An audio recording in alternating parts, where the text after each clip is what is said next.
ഈ കാണുന്നത് DC volt boost ചെയ്യാൻ ഉപയോഗിക്കുന്ന ബക്ക് കൺവെർട്ടർ ബോർഡാണ്. അപ്പോൾ ഈ ഒരു ബോർഡിന്റെ ഇൻപുട്ടിലേക്ക് പവർ ബാങ്കിന്റെ 5 വോൾട്ട് കണക്ട് ചെയ്ത് ഈ ഒരു ബോർഡിന്റെ സഹായത്തിലൂടെ 5 വോൾട്ടിനെ 12 വോൾട്ടായിട്ട് കൺവേർട്ട് ചെയ്ത് അങ്ങനെ ഈ ഒരു ബോർഡിന്റെ ഔട്ടിൽ 12 വോൾട്ടിലൊക്കെ വർക്ക് ചെയ്യുന്ന വൈഫൈ മോഡും വൈഫൈ റൗട്ടറൊക്കെ വർക്ക് ചെയ്യാൻ പറ്റുമെന്ന് ഇങ്ങനെ ഒരുപാട് പേര് സംശയങ്ങളായിട്ട് ചോദിക്കാറുണ്ട്. ഇപ്പോൾ ഇവിടെ ഞാൻ ഈ ഒരു ബോർഡിന്റെ ഇൻപുട്ടിലേക്ക് പവർ ബാങ്കിന്റെ 5 വോൾട്ട് കണക്ട് ചെയ്ത് ഈ ഒരു ബോർഡിന്റെ ഔട്ടിൽ 12 വോൾട്ടിന്റെ LED ബൾബാണ് കണക്ട് ചെയ്തേക്കുന്നത്.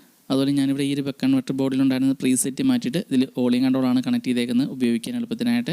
അപ്പോൾ ഈ ഒരു ബോർഡ് ഉപയോഗിച്ച് 5 വോൾട്ടിനെ 12 വോൾട്ടായിട്ട് കൺവേർട്ട് ചെയ്ത് വൈഫൈ മോഡൊന്നും നമുക്ക് ഈ ഒരു ബോർഡിലൂടെ വർക്ക് ചെയ്യിക്കാൻ പറ്റില്ല. ഈ ഒരു ബോർഡിൽ ചെറിയ ലോഡുകൾ മാത്രമാണ് വർക്ക് ചെയ്യിക്കാൻ പറ്റുള്ളൂ. ബോർഡിൻ്റെ പ്രധാന പ്രശ്നമാണ് ലോഡ് കണക്ട് ചെയ്യുമ്പോൾ ഹീറ്റ് ആകുന്നത്. പിന്നെ ഇതിൻ്റെ പവർ കൂടിയ ബോർഡ് മേടിച്ചാലും പവർ ബാങ്ക് ഉപയോഗിച്ച് നമുക്ക് വർക്ക് ചെയ്യിക്കാൻ പറ്റില്ല. ഇങ്ങനെയുള്ള ബക്ക് കൺവെർട്ടർ ബോർഡ് വർക്ക് ചെയ്യാൻ കൊടുക്കുന്ന ഇൻപുട്ട് പവർ സപ്ലൈക്കും നല്ല ആംബിയർ വേണം, എങ്കിലാണ് കറക്റ്റായിട്ട് വർക്ക് ചെയ്യുള്ളൂ. അപ്പോൾ 12 വോൾട്ട് വർക്ക് ചെയ്യുന്ന റൗട്ടർ മോഡൊക്കെ വർക്ക് ചെയ്യാനാണെങ്കിൽ ഏറ്റവും നല്ലത് 12 വോൾട്ടിൻ്റെ ലിഥിയം ബാറ്ററി പാക്ക് ഉണ്ടാക്കുന്നതാണ്.